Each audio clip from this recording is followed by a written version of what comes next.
بسم اللہ الرحمن الرحیم۔ السلام علیکم سامعین، کاشان بصیرت یوٹیوب چینل اور کتاب کا نام امام جعفر صادق علیہ السلام ولادت سے شہادت تک۔ اس میں جو ہم پیج 42 پہ ہم نے جس میں ابتدائیہ کا آغاز کیا تھا وہ پڑھتے ہوئے ہم پیج 53 مکمل ہم نے کیا کہ جو پچھلا پارٹ تھا اس میں، اور اب یہ ہے پارٹ نمبر 5۔ اس میں ہمارا ٹاپک وہی چل رہا ہے اور اس میں مختلف سب ہیڈنگز کے ساتھ ہم پڑھ رہے ہیں، اور اب جو ہیڈنگ ہے وہ ہے مقصد تالیف، اور یہ ہے پارٹ 5۔ اور آئیے آغاز کرتے ہیں۔ لکھا ہے اس کتاب کی تالیف کے بہت سے اسباب اور بہت سے اہداف ہیں کہ جن کے حصول کی خاطر یہ کوشش کی گئی ہے کہ ان میں سے چند مقاصد کو ہم ذیل میں بیان کر رہے ہیں کہ کی گئی ہے، اس کے بعد فل سٹاپ ہے، لکھا ہے ان میں سے چند مقاصد کو ہم ذیل میں بیان کر رہے ہیں۔ یہ پڑھتے ہیں۔ نمبر 1، شریعت اسلامیہ کی اشاعت، خدمت دین اور تقرب خداوندی۔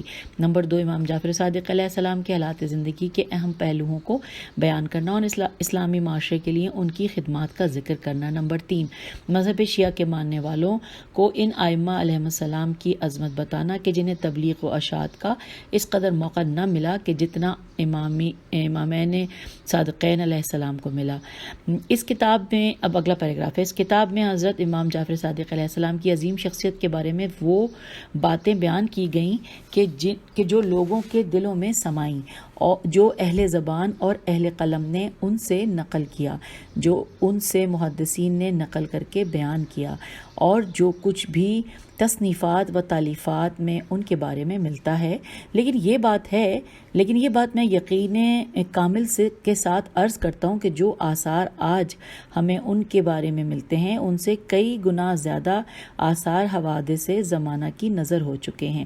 بے شک اصحاب ائمہ نے اپنے وقت کے ائمہ علیہم السلام کی خدمت میں رہ کر ہزاروں کتابیں تالیف کی تھیں، لیکن ان میں سے اکا دکا بھی ابھی تک موجود ہیں اور باقی حوادث زمانہ کا شکار ہو گئی ہیں۔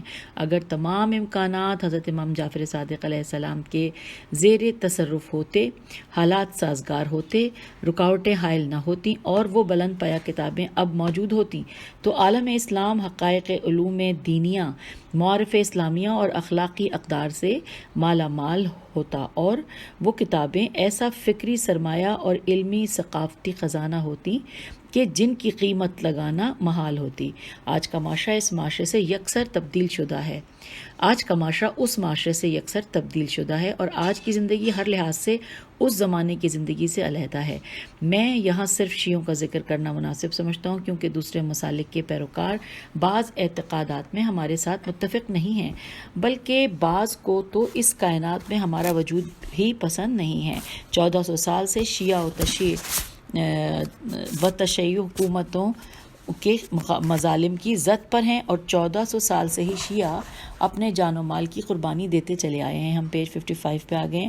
اس عرصے میں کئی لوگوں کے خون بہائے گئے، لاکھوں افراد کو موت کے گھاٹ اتارا گیا، ہزاروں عزتیں لوٹی گئیں، کئی ہزار خاندانوں کو گھروں سے بے گھر کر دیا گیا، ہر طرف فضا رنج و الم سے بھری ہوئی تھی، بہت سی عورتیں بیوہ ہو گئیں اور بہت سے بچے یتیم ہو گئے، ان کے مال و اسباب لوٹ لیے گئے، ان کے گھروں کو گرا دیا گیا۔ ان مظالم کو شمار کرنا بہت محال ہے کیونکہ ان کی تاریخ بہت پرانی ہے اور یہ ہر زمانے میں ہوتے چلے آ رہے ہیں۔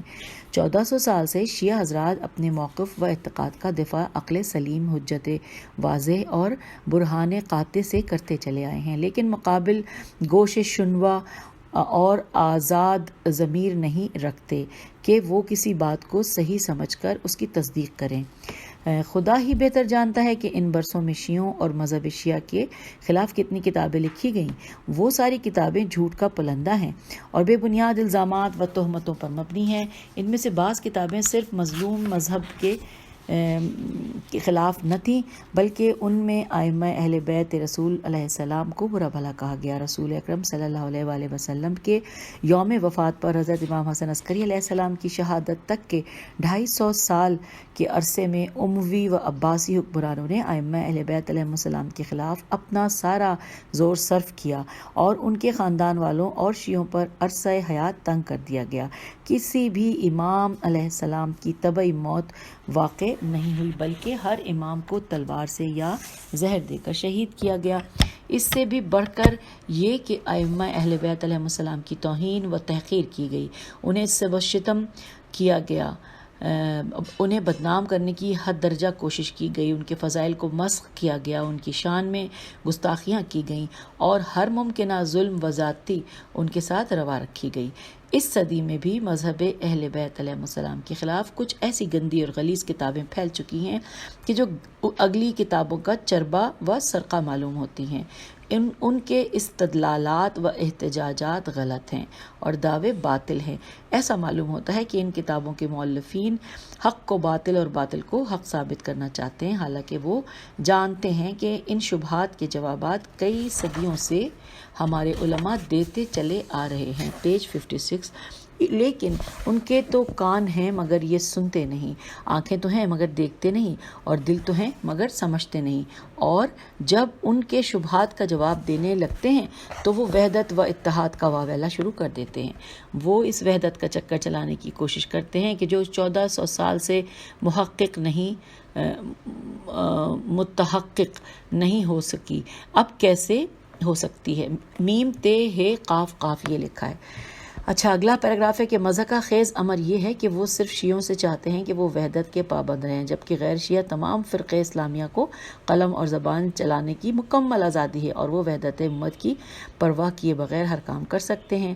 آگے لکھا ہے کہ وقتاً فوقتاً حکومتیں ایسی سمپاش کتابیں چھاپتی رہی ہیں اور دوسری زبانوں میں ان کے ترجمے کروا کر انہیں بلا قیمت فروخت کرتی رہی ہیں، جبکہ شیعہ مذہب کی کتابوں پر سخت پابندیاں عائد کی جاتی ہیں، حالانکہ انہی اسلامی ممالک میں خلاف اسلام تعلیمات پر مبنی لٹریچر پر کوئی پابندی نہیں لگائی جاتی، اور شیویا و جویا شین یہ واو این یہ ہے، واو جیم واو یہ ہے، اور مسیحوں کی کتابیں آزادانہ طور پر پھیلائی جاتی ہیں۔ بعض اسلامی ممالک میں گرجا گھروں کی تعمیر کی اجازت تو دی جاتی ہے مگر شیعوں کی مساجد بنانے پر پابندیاں عائد کی جاتی ہیں۔ مقام افسوس یہ ہے کہ بعض شیعوں میں بھی دینی غیرت و حمیت اور اپنے مذہب کی قدر موجود نہیں ہے، وہ سیاسی چکروں میں پڑے رہتے ہیں اور ان کا عمل و کردار تعلیمات مذہب سے لاپرواہی کا نمونہ پیش کرتا ہے۔ بخدا مذہب شیعہ کو سب سے زیادہ ایسے لوگوں سے خطرہ ہے۔ بعض شیعہ تو سرے سے ہی مذہب کی تعلیمات سے ہی بے خبر ہیں اور ان کا کوئی واضح تشخص نہیں ہے۔ ایسا لگتا ہے کہ وہ کوئی ایسی قوم ہے کہ جس کا کوئی قائد و رہنما نہیں اور نہ ہی اس کی کوئی دینی اساس و بنیاد ہے۔ ہم دسیوں برسوں سے ان لوگوں کے افکار، آراء اور روش و کردار کے زیر سایہ زندگی گزار رہے ہیں۔ وہ لوگ دین کا نام لے کر دین کو ہی گزند پہنچاتے ہیں اور وہ اپنی شیطانی بدعات سے لوگوں کو گمراہ کرتے ہیں اور انہیں چاہے ضلالت میں گراتے ہیں۔ پیج 57 پہ ہم آ گئے ہیں۔ لیکن عنقریب ہی ان جہلا کی حقیقت تشتزبام ہو جائے گی اور ان کی اصلیت لوگوں کے سامنے آ جائے گی، پھر کوئی جائے پناہ نہیں ملے گی اور عوام پر واضح ہو جائے گا کہ ان کے ان کاموں کے پس پردہ ذاتی مفاد تھے، ان کا ظاہر ان کی باطن سے 100% برعکس تھا، ان کی راہیں مشکوک تھیں اور ان میں تقوی و خوف خدا نام کی کوئی چیز نہ تھی۔ آج کل کے دور میں بہت سے اسلامی ممالک میں شراب، جوا، سود اور فحاشی و بدکاری جیسی برائیاں عام ہیں۔ انہیں روکنے کے لیے کوئی بھی آگے نہیں بڑھتا مگر مجالس و جلوس و عزا، سید الشہداء اور دیگر شعائر حسینیہ کو ختم کرنے کے لیے ہر کوئی اپنے نجس ہاتھ بڑھا رہا ہے اور اپنے مکروہ عزائم کو حاصل کرنے میں سرگرم عمل ہے۔ اگلے پیراگراف میں ہے کہ اس کے نتیجے میں بعض کمزور عقیدے والے ان کے اباطیل کے آگے ہتھیار ڈال دیتے ہیں اور ان کی گمراہ کن سازشوں سے دھوکہ کھا جاتے ہیں اور خود کو ذبیح کی طرح ان کے سامنے پیش کر دیتے ہیں۔ ایسے لوگوں پر سوائے کف افسوس ملنے کے اور کیا کیا جا سکتا ہے؟ سوالیہ نشان۔ پھر لکھا ہے کہ اس انسان کی حماقت کا کیا کہنا کہ جو خود کو دوسروں کے حوالے کر دے اور وہ جو چاہیں ان کے ساتھ کریں، اور اس کی حیثیت ایک ایسے ناتواں جانور کی سی ہے کہ جس کا بس نہ چلتا ہو، جس کی کوئی وقت نہ ہو اور وہ اپنے نفع و نقصان کا مالک نہ ہو۔ وہ موجود تو ہوتا ہے مگر اسے اظہار رائے اور اپنی عقل کے مطابق فیصلہ کرنے کا کوئی حق حاصل نہیں ہوتا، گویا کہ وہ ایک غلام کی مانند ہے اور اس کے پاس کسی قسم کا کوئی اختیار نہیں ہے۔ یہ ان لوگوں کی منطق ہے کہ جن کے ساتھ دسیوں سالوں سے ہمارا پالا پڑا ہوا ہے۔ آج سے کوئی 40 سال پہلے کی بات ہے کہ میں نے عراق میں صوت الشیعہ نامی ایک رسالہ جاری کیا اور اس میں شیعوں کی طرف سے مقابلین دیے جانے والے جوابات میں بعض کو ذکر کیا، تو مجھ سے مطالبہ کیا گیا کہ میں اپنے اس جریدے کا نام صوت الشیعہ کے بجائے صوت الاسلام رکھوں، اور یوں جب اس رسالے کا نام بدل جائے گا تو اس میں مذہب شیعہ کے موقف کو واضح کرنے والا مواد بھی لوگوں کی نظروں سے اوجھل رہے گا۔ Page number 58۔ بالفاظ دیگر یوں لگتا ہے کہ ان لوگوں کی نظر میں اسلام کی صدا، ایک دوبارہ پڑھتی ہوں، ان لوگوں کی نظر میں اسلام کی صدا اور ہے اور مذہب شیعہ کی آواز اور ہے، اور مذہب کی بنیادی عقائد اسلام کی بنیادی عقائد کے برعکس ہیں۔ یہ لوگ کہتے ہیں کہ یہ حساس نام ہے اور اس سے حساسیت جنم لیتی ہے۔ میری سمجھ میں نہیں آتا کہ یہ لوگ کیا کہتے ہیں۔ میں اپنے شیعہ دوستوں سے سوال کرتا ہوں کہ کیا مذہب شیعہ اسلام کی اساس نہیں؟ کیا اس کا بیج رسول خدا صلی اللہ علیہ وآلہ وسلم نے نہیں بویا تھا؟ اور کیا رسول خدا نے یہ نہیں فرمایا تھا کہ اے علی علیہ السلام، آپ علیہ السلام کے شیعہ فوزے و فلاح پانے والے ہیں؟ یہ انورٹڈ سوالیہ نشان تھا۔ پھر لکھا ہے رسول خدا نے اس حساسیت کا لحاظ کیوں نہیں رکھا؟ آپ نے کیوں گروہی نعرے بلند فرمائے اور فرمایا کہ جس انورٹڈ کاما کہ جس کا میں مولا ہوں اس کے علی مولا ہیں؟ خدایا تو اسے دوست رکھ جو اسے دوست رکھے، اسے دشمن رکھ جو اس کے ساتھ دشمنی رکھے، تو اس کی مدد کر جو اس کی مدد کرے، اور اسے رسوا کر جو اس کا ساتھ چھوڑ دے۔ انورٹڈ کاما کلوز ہو گیا۔ اب ہم آگے چل رہے ہیں، اگلے پیراگراف کی جانب آگے ہیں۔ رسول خدا صلی اللہ علیہ وآلہ وسلم نے حضرت علی علیہ السلام اور ان کی اولاد میں سے ائمہ ہدی علیہ السلام کے سینکڑوں فضائل کیوں بیان فرمائے؟ رسول خدا نے اس وحدت کا خیال کیوں نہ رکھا کہ صبح و شام جس کا رونا رویا جاتا ہے؟ اس کا مطلب یہ ہوا کہ ائمہ اہل بیت علیہ السلام کے فضائل و مواقف کو بیان کرنا سنت رسول صلی اللہ علیہ وآلہ وسلم ہے، اور رسول خدا کی زندگی بالنص القرآن ہمارے لیے بہترین نمونہ ہے۔ لقد کان لکم فی رسول اللہ اسوۃ حسنہ۔ ہم اپنے قارئین سے پوچھتے ہیں کہ جب مذہب شیعہ ایسے داخلی و خارجی دشمنوں کے ظلم و زیادتی کے نشانے پر ہے تو کس طرح امید کی جا سکتی ہے کہ مذہب شیعہ اپنا بلند مقام حاصل کر لے، حالانکہ ان کے ساتھ دشمنی کا مظاہرہ کرنے والے افراد بعض نادان ابنائے مسلک بھی شامل ہیں۔ جیسا کہ ایک شاعر نے کہا ہے، یہ شعر عربی میں ہے، ترجمہ ہے پیج 59 پر ہم ہیں، عربی میں ترجمہ پڑھ رہی ہوں کہ میری قوم نے میرا بھائی امیم، الف میم یہ میم اور الف پہ پیش ہے، قتل کر دیا ہے، تو جب میں اس کا بدلہ لینے کے لیے تیر چلاؤں گا تو وہ تیر مجھے ہی لگے گا، کیونکہ اب یہ آگے بریکٹ میں ہے کہ کیونکہ جس کو تیر لگے گا وہ میری ہی قوم کا ایک فرد ہوگا۔ اس بنا پر بھائی کے قتل کا بدلہ لینا یا خاموش بیٹھنا دونوں باتیں میرے لیے گراں ہیں۔ یہاں پہ انورٹڈ کاما بھی کلوز ہو گیا، بریکٹ بھی کلوز ہو گیا۔ اب آگے ہیڈنگ ہے منہج تالیف کتاب ھذا۔ آئیے پڑھتے ہیں۔ لکھا ہے کتاب کے شروع میں ہم ایک مقدمہ ذکر کریں گے، اس کے بعد حدیث ثقلین کی طرف رخ بیان مڑیں گے، پھر ہم حضرت امام جعفر صادق علیہ السلام کی امامت ثابت کرنے کے لیے ائمہ اطہار علیہم السلام کی امامت کے بارے میں عمومی و خصوصی روایات درج کریں گے، اور امام علیہ السلام کی ولادت، آبائے کرام اور ان کی ازواج و اولاد کا بیان کریں گے۔ اس کے بعد امام علیہ السلام کی تعلیمی و تربیتی حوالے سے خدمات اور زندگی کی اقتصادی، علمی، اجتماعی اور دیگر پہلوؤں پر روشنی ڈالیں گے۔ پھر امام علیہ السلام کے عہد، روش تبلیغ، مکتب اور معجزات کے بارے میں بھی بیان کریں گے۔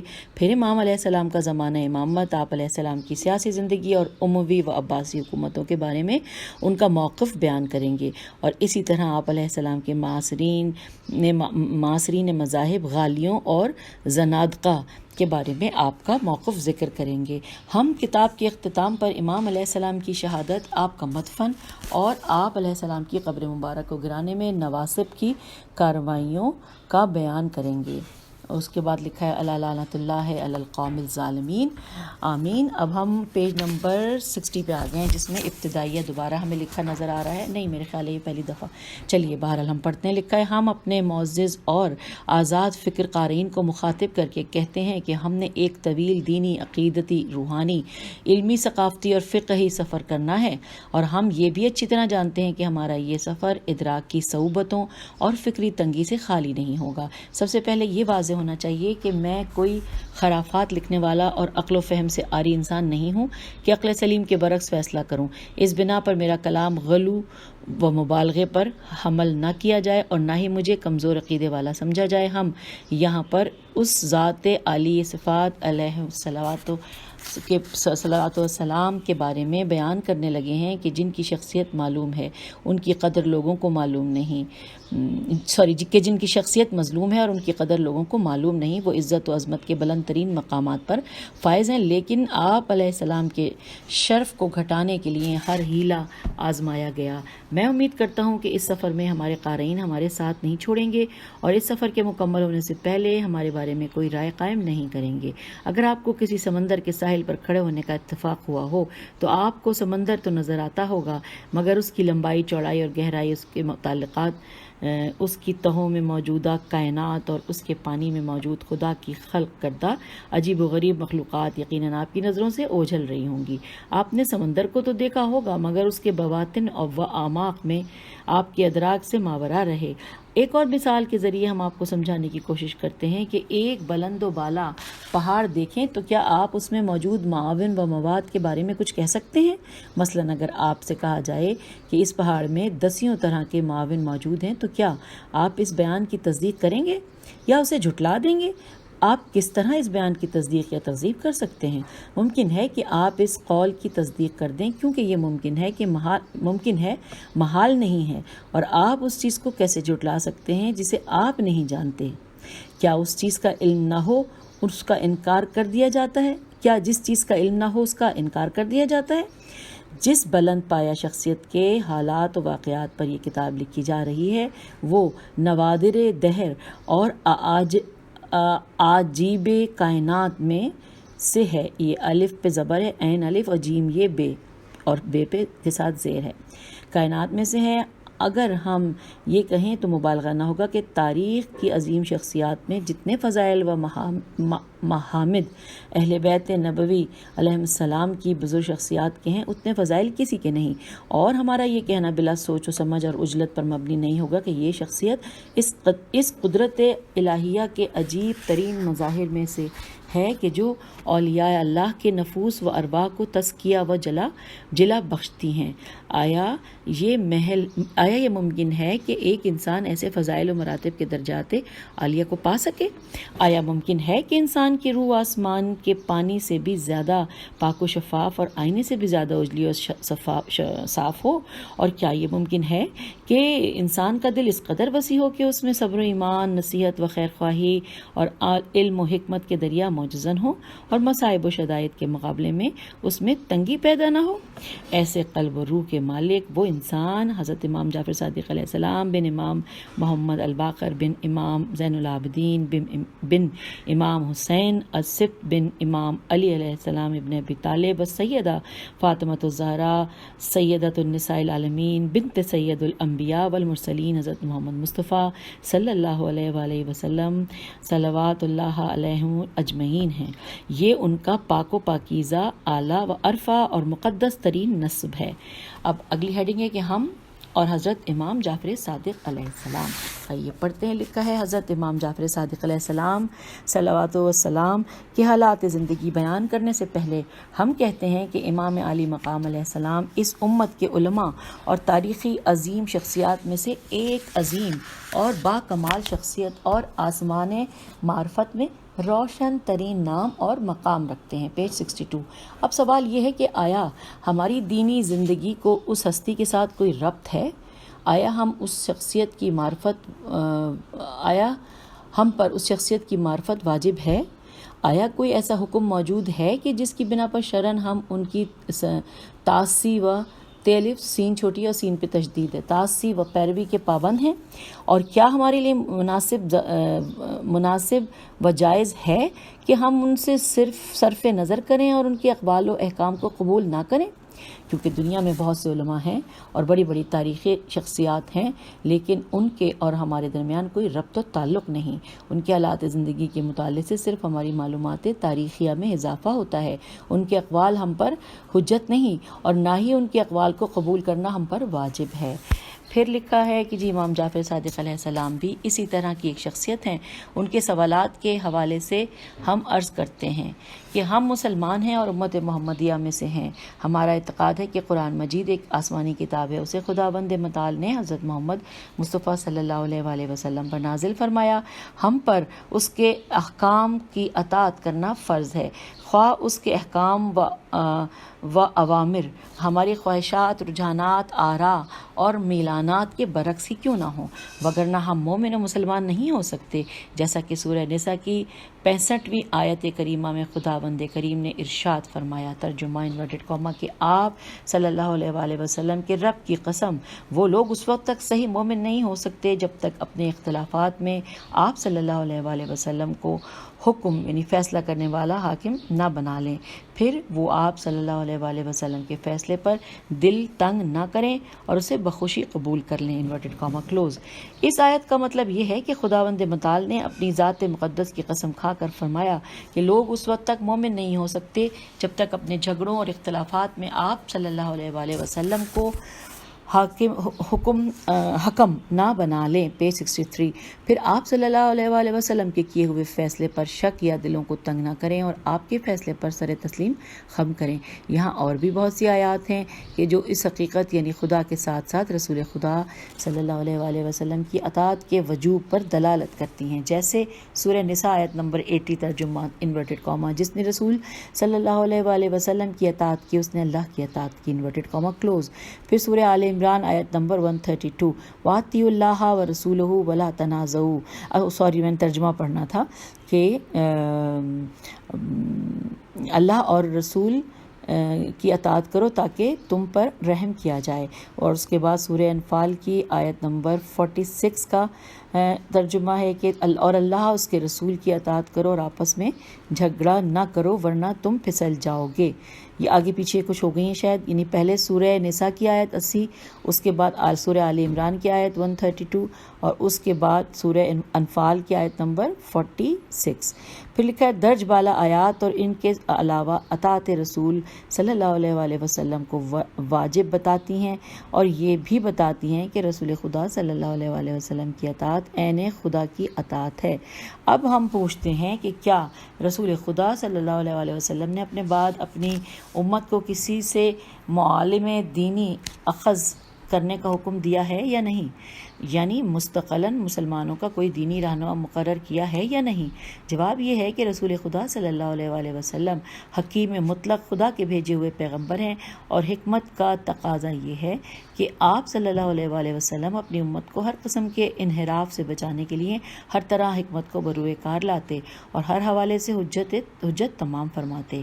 اگلا پیراگراف ہے کہ اس موضوع کی اہمیت کے پیش نظر آپ صلی اللہ علیہ وآلہ وسلم نے بعثت کے آغاز سے اپنی حیات مبارکہ آخری لمحات تک اس موضوع کو مناسب مقام پر بیان فرمایا. اور آپ صلی اللہ علیہ وآلہ وسلم ایسا کیوں نہ کرتے؟ کیونکہ آپ اس امر یعنی بقائے دین اسلام کو سب لوگوں سے زیادہ عزیز رکھتے تھے. اس کی خاطر آپ صلی اللہ علیہ وآلہ وسلم نے بہت بڑی بڑی قربانیاں دی تھیں اور اس کے نام پر اس طرح کے مصائب و آلام کو برداشت کیا تھا. پیج 64. اس باب میں رسول خدا صلی اللہ علیہ وآلہ وسلم سے مروی احادیث حد تواتر سے متجاوز ہیں. ہم ان میں سے صرف ایک حدیث مبارکہ کو لیتے ہیں اور تھوڑی شرح و تفصیل خدمت قارئین میں پیش کرتے ہیں. حدیث ثقلین یہ ہیڈنگ ہے. لکھا ہے رسول خدا صلی اللہ علیہ وآلہ وسلم سے مروی سب سے زیادہ صحیح اور اکثر التواتر حدیث ثقلین ہے. یہ حدیث شیعہ اور سنی دونوں کے مصادر حدیث میں موجود ہے. یہ حدیث مبارکہ مختلف کلمات کے ساتھ مروی ہے. بعض میں انی تارکن کا لفظ آیا ہے، بعض میں ترکتو، بعض میں انی مخلفن اور بعض میں انی خلفتو آیا ہے. یہ حدیث بعض مقامات پر میم جیم مجمل طور پر میم جیم میم لا طور پر بیان ہوئی ہے اور بعض مقامات پر تفصیل کے ساتھ وارد ہوئی ہے. انہی نصوص میں ایک نص یہ ہے کہ رسول اللہ صلی اللہ علیہ وآلہ وسلم نے فرمایا، ترجمہ انورٹڈ کاما اسٹارٹ، کہ میں تم میں دو گراں قدر چیزیں چھوڑے جا رہا ہوں، ان میں سے ایک خدا کی کتاب اور دوسری میری اطرت اہل بیت ہے۔ تم جب تک ان کے ساتھ تمسک رکھو گے میرے بعد ہرگز گمراہ نہ ہوگے، اور آگاہ رہو کہ یہ دونوں ہرگز ایک دوسرے سے جدا نہ ہوں گے حتیٰ کہ حوض کوثر پر میرے پاس پہنچ جائیں، انورٹڈ کاما کلوز۔ اب ہیڈنگ ہے حدیث ثقلین کے راویوں کی قلت۔ جی یہ بالکل یقینی اور حتمی بات ہے کہ رسول خدا صلی اللہ علیہ وآلہ وسلم کا یہ کلام سننے والے دسیوں ہزار صحابہ کرام علیہم الرضوان تھے، کیونکہ رسول خدا صلی اللہ علیہ وآلہ وسلم نے یہ کلام اپنی زندگی میں کئی مرتبہ اور کئی مناسبتوں سے صادر فرمایا تھا۔ جب بھی حکمت نبویہ کا تقاضا ہوتا آپ صلی اللہ علیہ وآلہ وسلم اس موضوع کو بیان فرماتے، کیونکہ یہ موضوع بڑی اہمیت کا حامل ہے۔ یہ اسلام کے لیے آب حیات اور شریعت مقدسہ کے لیے قلب نابض کی مثل ہے، کیونکہ یہ تشریع اسلامی کا مصدر، احکام خدا کا منبع اور قیامت تک امت اسلامیہ کی ہر گمراہی سے نجات کا ضامن ہے۔ اس مختصر سے مقدمے کے بعد ہم پوچھتے ہیں کہ اس حدیث کو صرف 30 سے اور کچھ اوپر صحابہ نے کیوں روایت کیا، حالانکہ ہزاروں صحابہ علیہم الرضوان کو کرنا چاہیے تھا؟ اس کے راوی اتنے کم کیوں ہو گئے، جب اس وقت تو ہزاروں کی تعداد صحابہ کرام علیہم السلام رضوان نے اس حدیث کو رسول خدا سے سنا تھا؟ اس سوال کا جواب اتنا پریشان کن ہے کہ اسے بیان کرتے وقت لہجے میں تلخی آ جاتی ہے، افسوس چاروں طرف سے گھیر لیتا ہے، دل غیظ و غضب سے اور سینہ پیپ سے بھر جاتا ہے۔ تو حق تو یہ بنتا ہے کہ اس حدیث اور اس کے علاوہ دوسری احادیث نبویہ کو بہت سے صحابہ کرام علیہم الرضوان روایت کرتے، لیکن کیا کہا جائے ان بری حکمتوں کے بارے میں کہ جنہوں نے ان احادیث شریفہ کے راویوں کو قید و بند اور طرح طرح کے مصائب و نوائب کی صعوبتوں میں مبتلا کر رکھا تھا، کیونکہ رسول خدا کی احادیث ان کی ظالمانہ حکومت کی بالکل خلاف تھیں، اور انہیں عام کرنے کا اس وقت موقع دیا گیا کہ جب بہت سے بزرگ صحابہ کرام و حاملین احادیث رسول صلی اللہ علیہ وآلہ وسلم اس دار فانی سے کوچ کر چکے تھے، اور احادیث کے بہت سے مصادر فاقد ہو چکے تھے۔ ذیل میں اس کی تفصیل پیش کی جا رہی ہے۔ اگلا پیراگراف ہے کہ اس امر میں ذرہ برابر بھی شک کی گنجائش نہیں کہ صادق و مصدق رسول صلی اللہ علیہ وآلہ وسلم نے اپنی کم و بیش 23 سالہ نبوت کے عرصے میں اپنے اہل بیت عصمت و طہارت کے وہ فضائل و مناقب بیان فرمائے کہ جن میں کوئی دوسرا ان کا ثانی نہ تھا۔ ہم یوں بھی کہہ سکتے ہیں کہ اس امر کا آغاز دعوت ذوالشیرہ سے ہوا تھا، جیسا کہ یہ واقعہ اسی کتاب میں سابقاً بیان ہو چکا ہے۔ اس دن سے اپنی حیات مبارکہ کے آخری دن تک آپ صلی اللہ علیہ وآلہ وسلم نے یہ مناسب موقع پر اپنے اہل بیت علیہم السلام کے فضائل و محامد بیان فرمائے، ان کی امامت، ولایت اور خلافت پر نصوص بیان کیں، اور آخرت میں خدا کے نزدیک ان کے قرب و منازل کو ذکر کیا۔ مسلمانوں کے پاس ان احادیث پیج 66 ان احادیث کا ایک بہت بڑا ذخیرہ ہو گیا کہ جو انہوں نے رسالت مآب سے سنی تھیں۔ ان احادیث شریفہ کی دو قسمیں ہیں۔ پہلی قسم میں وہ احادیث آتی ہیں کہ جو اہل بیت علیہم السلام کے عمومی فضائل بیان کرتی ہیں، جیسا کہ آپ نے فرمایا کہ اہل و بیتی یعنی میرے اہل بیت، پھر اطرتی یعنی میری اطرت، ذریتی یعنی میری ذریت، اور الائمۃ من بعدی میرے بعد ہونے والے ائمہ علیہم السلام۔ جبکہ دوسری قسم میں وہ احادیث شامل ہیں کہ جو اہل بیت علیہم السلام میں سے ہر فرد کے علیحدہ فضائل بیان کرتی ہیں، جیسا کہ حضرت فاطمہ زہرا سلام اللہ علیہا کے فضائل میں مروی حدیث، یا امیر المومنین علی علیہ السلام کی شان میں وارد احادیث، یا حسنین کریمین علیہ السلام کی شان میں احادیث، یا صلب امام حسین علیہ السلام میں سے ہونے والے ائمہ علیہ السلام، خصوصاً امام مہدی علیہ السلام جل اللہ فرج شریف کی عظمت شان و جلالت مقام کے بارے میں صادر شدہ احادیث۔ اگلے پیراگراف میں لکھا ہے کہ ان احادیث کی بنا پر لوگوں کے دلوں میں محبت اہل بیت علیہ السلام کا جاگزیں ہونا ایک واضح امر تھا، مگر رسول اللہ صلی اللہ علیہ وآلہ وسلم کے انتقال کے بعد تمام معاملات اہل بیت علیہ السلام کے خلاف ہو گئے، اور یہ سلسلہ سقیفہ سے شروع ہوا اور آج تک جاری ہے، اور خدا ہی بہتر جانتا ہے کہ یہ سلسلہ کب تک رہے گا؟ شاید یہ سلسلہ قیامت تک جاری رہے۔ اس میں شک نہیں کہ یہ احادیث مسلمانوں کے پاس حق و باطل کو پرکھنے کا معیار اور کسوٹی تھیں، مگر ہر عہد کی حکومتوں نے لوگوں کو تذبذب و تشویش و شک و تردید میں ڈال دیا تھا، اور لوگوں کی توجہ اہل بیت علیہ السلام سے ہٹانے کے لیے انہوں نے مختلف طرح کے حربے استعمال کیے، جن میں سے ایک حربہ روایت حدیث سے منع کرنا تھا۔ اگلی ہیڈنگ ہے احادیث نبویہ کی روایت کی ممانعت۔ یہ ہم پڑھ لیں گے اگلی اپنی آڈیو میں، اور یہاں پر ہم پیج 66 تقریباً پڑھ لیا ہے، لیکن آخری جو پیراگراف ہے کیونکہ اس میں نئی ہیڈنگ ہے تو وہ ہم نئی آڈیو میں انشاءاللہ اگلی میں مل کے پڑھتے ہیں۔ جستجو بڑھتی جا رہی ہے، جتنا پڑھتے جا رہے ہیں آپ کی بھی بڑھ رہی ہوگی، لیکن زیادہ انتظار نہیں کرنا ہے آپ نے، میں بھی فوراً ریکارڈ کر رہی ہوں، آپ بھی اگلی آڈیو کا بٹن آن کیجئے اور پھر شامل ہو جائیے میرے ساتھ ریڈنگ کے لیے۔ خدا حافظ، فی امان اللہ۔